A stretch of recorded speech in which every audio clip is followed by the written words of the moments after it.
This approach will be based on the repository pattern and the famous dependency injection pattern for making all communication to the database. Before I explain the project, before I explain the code, let me explain you the basic concept of this repository pattern and this dependency injection, how they work and how we make use of them in a practical project. Suppose this is a database which is, let us say, some XML file, or maybe it is any database, and this is your application,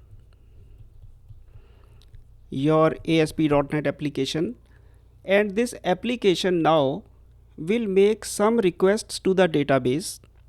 Maybe the request will be a create request, create a new record, update, delete, or whatever requests it makes. We can always get a collection of all the possible functions that this application will execute on the remote database.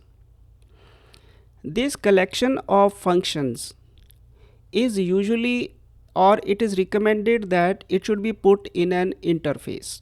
Let us say I call this interface as irepos, and I write all these functions in this interface, and this interface will now define a contract. If you don't understand what this contract is, it will define a list of functions that are available on this interface. There will be no definitions, there will be no implementations. It will only be an index of all the functions that this interface will represent. So first of all, you have to get all the possible functions that you are going to execute on your database and put all those functions into an interface. This is the first step you do.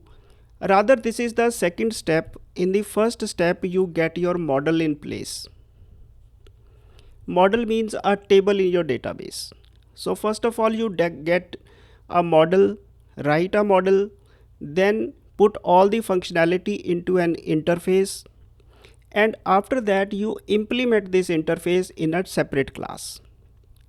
Let me call that class as C repos implementation, and I will now write all the program code corresponding to each of these functions in this implementation. So this pattern may be a roundabout way of doing the things, but from maintenance point of view, this always benefits us. So that is why good developers, they always recommend that you should follow this standard approach as define your model first, get a collection of all the functions into an interface, then implement that interface in a separate class. This is one thing that you have to do. Now the second part, how do we make use of this class in our application? Let me erase this. This is your application. Now it has to make use of this C repos implementation. These functions it has to execute on your database. So how is this to be done? Here comes the part of dependency injection. Now this dependency injection is a bit complex topic, but for a simple practical viewpoint, I will say that in your startup.cs file, you can make an arrangement where you will tell your server or your ASP.NET Core application that it should make this object available to you. You will get this object.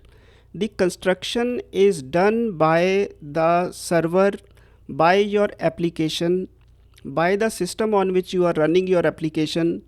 The object will be created by the system, by the server, and this object will be made available to you in your index model class. So this object is created and maintained, its lifetime is maintained by the system, and this object will be available to you in the index model class through a procedure called dependency injection. How is this available? This is available through a constructor on your index model class, and then you can make use of that object. In fact, it will make you available the interface. You will get this interface because this interface ultimately points to this implementation. You will get this interface through dependency injection, and then you can call the functions on this interface, on this reference, whenever you need to make those update, delete and all operations. So this is the basic concept of the repository pattern with XML. I am taking it with XML, so it's a general pattern with dependency injection, I would say.